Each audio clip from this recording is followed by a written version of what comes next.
1971 онд Дүрслэх урлагийн музейд шинжлэх ухааны академи хэл зохиолын хөгжүүлэнгийн эрдэм шинжилгээний ажилтан гэрлээ судлаач Шоронгийн нэгэн камераас соёлтой гэдэг уран бүтээлчийн адууны хөдөлгөөн хэмээх хатгалбар зургуудыг олсноо Дүрслэх урлагийн музейд авчирч өгсөн.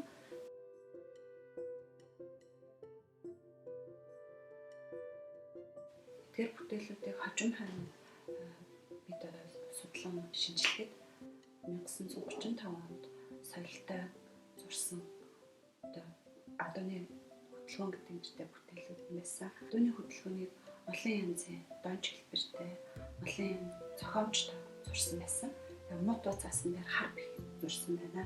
За мөн 1973 онд шинжлэх ухааны академи судлаач Содом гэдэг хүнд соёлтой хөгжмийн зэвсгийн аймаг болоод хувцсны аймгийн соврал бүтээлүүд хадгалагдж байсныг урлаг судлаач Соном Цэрэн олж илрүүлээд Дүрслэх урлагийн музейд очиж хадгалж байгаа юм төвхтэй.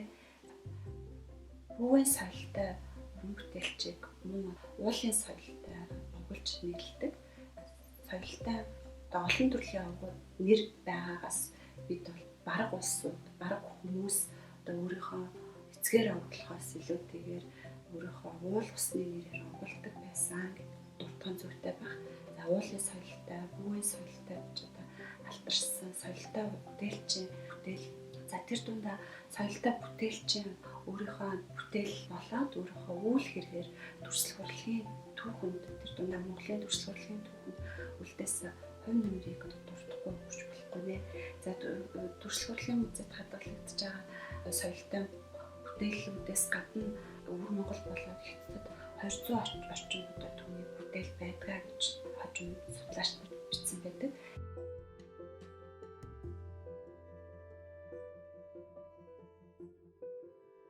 Соёлтой 1901 онд өвөр Монголд төрөөд 1920 оны үед Монголд ардын хувьсгал гарахад 7 залуучуудын хамт Монголд ирсэн байдаг. Хувьсгалын үйл хэрэгт гар бие оролцохын зорилготойгоор Монголд ирсэн байна.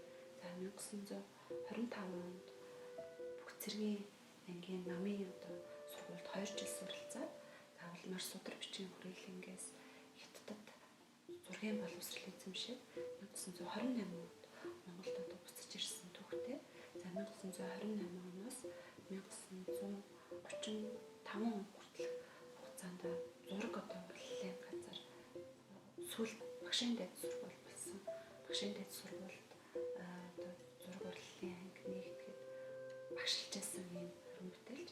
Түүний шанар дундаас Монголын алдартай 20 дугаар зууны алдартай уран бүтээлчдийн нэг болох Чойдог, Цэвэгжог гэдэгчлэн уран бүтээлч нар төрөн гарсан байдаг. За түүний Дүрслэх урлагийн яг сургалтанд оруулсан хувь нэмэр бол Оросын зураач Померанцеваас гадна соёлтой өөрийнхөө шанартаа хатуураас хэрхэн зурах, натурмортыг хэрхэн зурах, за мөн байгалаас харсан амьтдын хөдөлгөөнүүдийг хэрхэн зурах гэх мэтчлэн арга барилыг өөрийнхөө шанартаа уламжлуулж үлдээсэн байдаг. За тэр нь ч өнөөдөр Дүрслэх урлагийн музейд хадгалагдж байгаа адууны хөдөлгөөн хэмээх бүтээлүүдээс бид нар харж байна. Соёлтой уран бүтээлчийн намтарт 1935 оноос хойш хэлмэгдүүлсэн түүхтэй. За хэлмэгдүүлэхдээ Японы таниулч, за мөн хожим тухайн үед гарсан цэмбэний үйлдвэрийн хэрэг гэх мэтчлэн хэрэгүүдээр соёлтойг хэд хэдэн байцааж шорон гянданд авчиж байсан түүхтэй. 1939 онд соёлтойг хэс хэрэгээр хэлмэгдүүлж ертөнцийн мөр бусыг үзүүлсэн түүхтэй. За гэхдээ соёлтой уран бүтээлч байгаа хугацаанд амьдарсан боловч Монгол дэлхтэй Монгол уламжлал, Монгол ахуй соёл, Монгол хүнд монголчуудад маш илэгтэй хайртай уран бүтээлч байсныг түүний бүтээлүүдээс гадна түүний үр хөвгүүд бас бидний 2012 онд соёлтой уран бүтээлийг дахин олон нийтэд танилцуулах. За мөн соёлтой уран бүтээлийг бид нар дүрслэлийн музейд хадгалагдаж байгаагийн хувьд мөн дүрслэлийн түүхэнд оруулсан хувь нэмрийн соёлтой дурсгалд зориулт Монгол зургийн зал нь түүний бүтээлүүдээс дээжлэн хүргэсэн байдаг. Соёлтой өнөөдөр дүрслэлийн музейд хадгалагдаж байгаа адууны хөдөлгөөн хөгжим зэмсгийн аймаг болоод Хувцасны аймгийн цуглуулгаас гадна соёлтой хэд хэдэн хуулга зураг болоод сонингийн зургуудыг зурсан байдаг. За жишээлбэл үнэн сонин залуучуудын зам гэх мэтчлэн сонингууд түүний зурсан зургууд нь шарвын Балтгийн шарвын зурсан хуулга зургуудтай энэ зэрэгцэж хэвлэгдэжсэн. За өмнөөс нь үзэх юм бол соёлтой Монголын зураг урлал өндөр хувь нэмээр оруулсан уран бүтээлч гэдгийг бид нар харж байна.